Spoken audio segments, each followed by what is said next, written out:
I'm going to give you 4 tips that's going to help you to start handling these emotional flashbacks like a boss so that you can finally break free of them. Okay, so you're going to want your pen and paper right about now.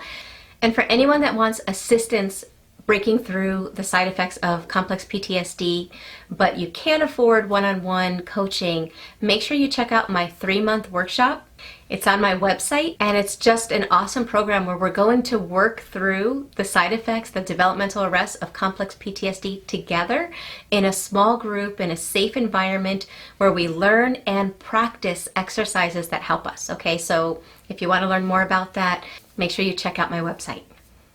Okay. Hopefully you have your pen and paper.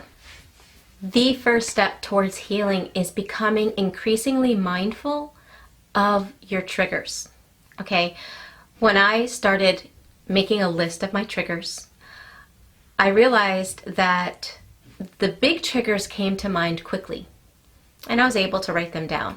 It wasn't until I was being mindfully aware of how often I was triggered throughout the day and what triggered me that I was able to see the little things that began to trigger me. Triggers can be anything. They can be a person, they can be a place, they can be a certain dynamic, a certain relationship, they can be a certain emotion that somebody else feels. If somebody's angry at you, that can create a trigger that throws you into an emotional flashback.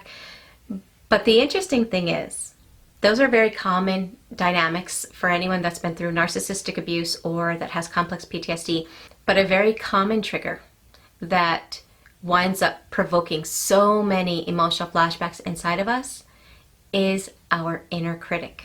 In my face-to-face coaching, a lot of my clients wind up shocked at, as they become more mindfully present of their triggers, as well as how they handle their triggers, what happens before their triggers, what they're saying to themselves right before their trigger comes about.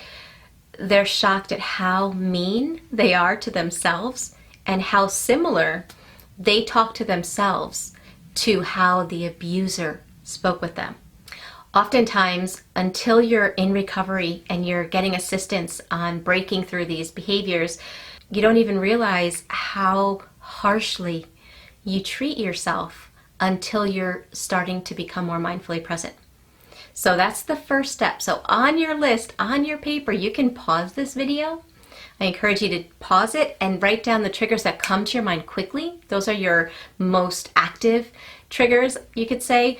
Keep that paper with you, and throughout this week, start looking for your triggers. Start looking for the big things, but also the little things that are causing you to feel triggered, to feel like you're in a very high anxiety state where you're reacting at a level that's higher than the situation warrants. Start helping your mind to become more mindfully present of those triggers.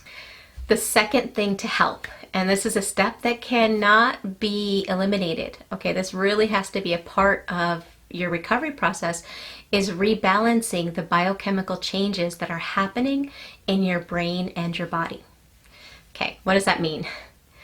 When we are in an emotional flashback, our brain and our body changes. For example, our nervous system changes.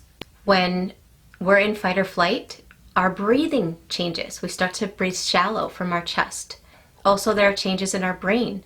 Our amygdala is hijacked. Cortisol is running through our body now. The blood that's in the logical part of our brain is leaving and it's rushing to our extremities. There's a lot of physical things that are going on when we're having an emotional flashback. If we try to break through emotional flashbacks without balancing those biochemical changes, it's like trying to run through a brick wall because you think you can. It's not going to happen. We have to bring our body on board with the recovery. So, one of the most powerful things you can do is diaphragmatic breathing. Now, I talk with a lot of people, and a lot of times they'll tell me, Michelle, I do diaphragmatic breathing. And just recently, I had a client, and she knew diaphragmatic breathing. She did certain exercises. She was aware of it, but she still couldn't seem to get her body into a calm state. So we're doing face-to-face coaching, right? So I can see her on Zoom. And I asked her, I said, put one hand on your chest and one hand on your diaphragm and just breathe regularly for a couple of seconds and tell me which hand raises. And you can do this right now too, okay?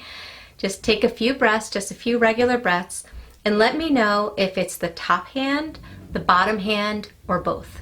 Most of the time, in the case with this individual, she said both. Most of the time, it's the top hand that's moving. Because if we've been through prolonged stress, our nervous system has changed and it's stuck in its sympathetic state. Our nervous system is broken up into two parts. We have the sympathetic nervous system and the parasympathetic nervous system. So our sympathetic nervous system, just to put it simply, is like the gas pedal on a car. When our sympathetic nervous system is activated, we're accelerated. We're breathing shallow. We're ready to fight, flight, freeze, or fawn, right? The parasympathetic nervous system is like the brake on the car. When we're feeling out of control, diaphragmatic breathing turns on that parasympathetic response where we start to feel more grounded inside, but we have to do it right. If you think you're doing diaphragmatic breathing, but you're not doing it correctly, then it's not going to work. So what I tell people is to practice. If it's hard, and guess what? For me, it was hard. It's so funny to think that like I had to teach myself to breathe. I had to teach myself to breathe normal again. And I found what was helpful was doing it laying down. So I would practice diaphragmatic breathing when I woke up, before I went to sleep, just to start learning how to do it easily. And you don't have to do it for a long time. 3 or 4 diaphragmatic breaths where you are slowly inhaling only from your diaphragm to the count of 4, and you hold it for a second, and then you exhale to the count of 7 or 8. 3 or 4 times is enough for you to feel a change in your nervous system. Okay, you should start to feel more grounded. That's one of the most powerful ways to balance that biochemical change that takes place when you are in an emotional flashback. The second thing that's important to do is not seen quite as quickly. With the breathing, you see an automatic, quick response. But the second is just as powerful. You just have to do it every day, and you don't normally really see a change for at least 2 weeks, okay? And that's mindful meditation. With just 10 to 15 minutes a day of mindful meditation, what happens is you are changing the structure of your brain.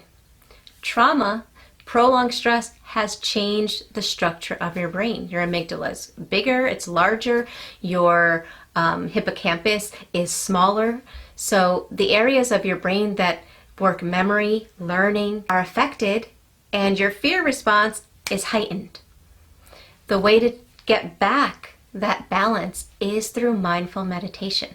So those are 2 ways that you help your body to come on board with your healing. The third way to begin to get power over these emotional flashbacks so that they become a thing of the past is to start calling it for what it is.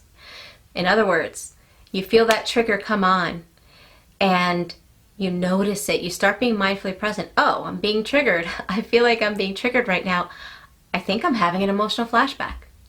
That statement alone, I think I'm having an emotional flashback, starts to help a person to feel a little bit more grounded, because you are now normalizing what's going on inside of your body instead of, oh my God, here it is. What's going on? What's wrong with me? I can't do this. Here we go again. Those were the thoughts you had in the past every time you had an emotional flashback. Those don't help. Those accelerate your anxiety.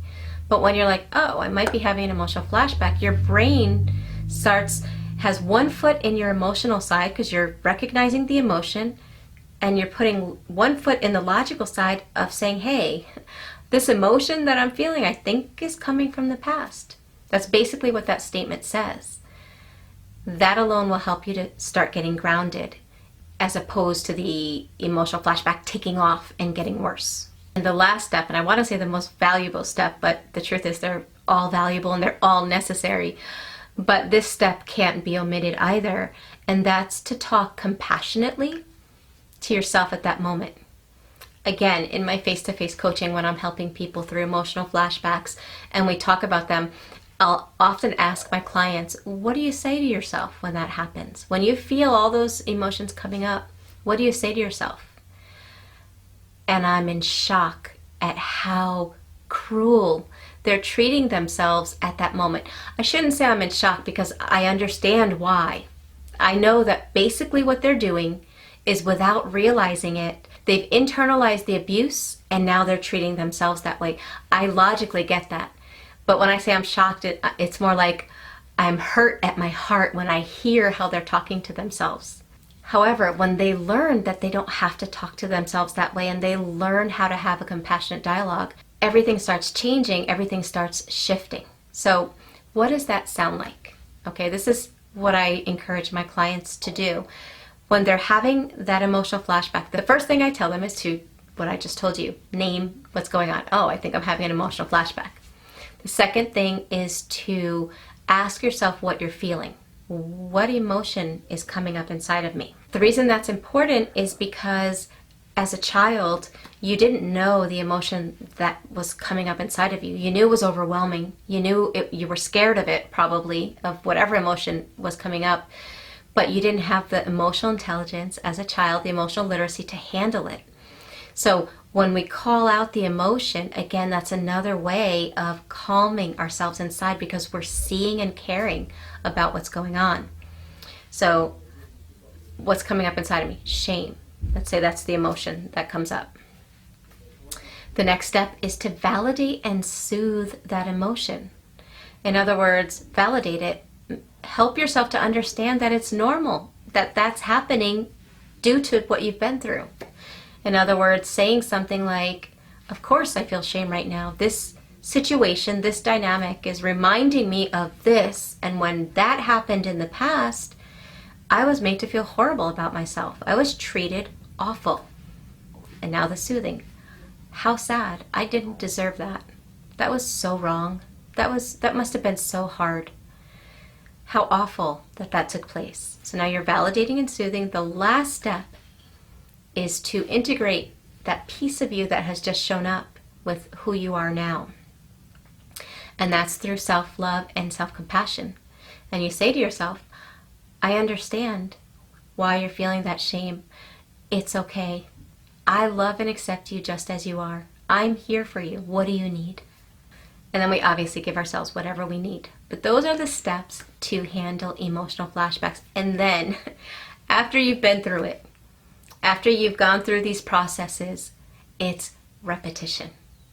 Repetition of the abuse is what caused complex PTSD. It's what causes emotional flashbacks to be an ingrained part of us. So we need to repeat those steps anytime an emotional flashback comes up, with patience, with compassion, with kindness. And what you will start to see, for anyone that is wondering, well, how do I know when I'm recovering? I'm still having emotional flashbacks. You'll start knowing or noticing your recovery in two ways. One, either you'll still be seeing triggers coming up, but you resolve them a lot faster. Like they come up, you work it through, and you don't find yourself stuck in an emotional trauma response. Okay, that's one way. And then the next way, obviously, is that they become fewer and further in between. So that one day you look back and you're like, wow, let's say you were triggered. Actually, I was triggered yesterday. I was triggered yesterday, and I remember saying to my husband, I was like, it's been a long time. I can't remember the last time I got triggered with that.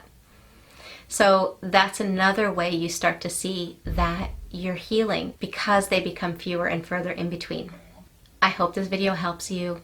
If you need more help, I'm available through my workshop. Make sure you check it out on my website. And the last thing I want to say is don't give up.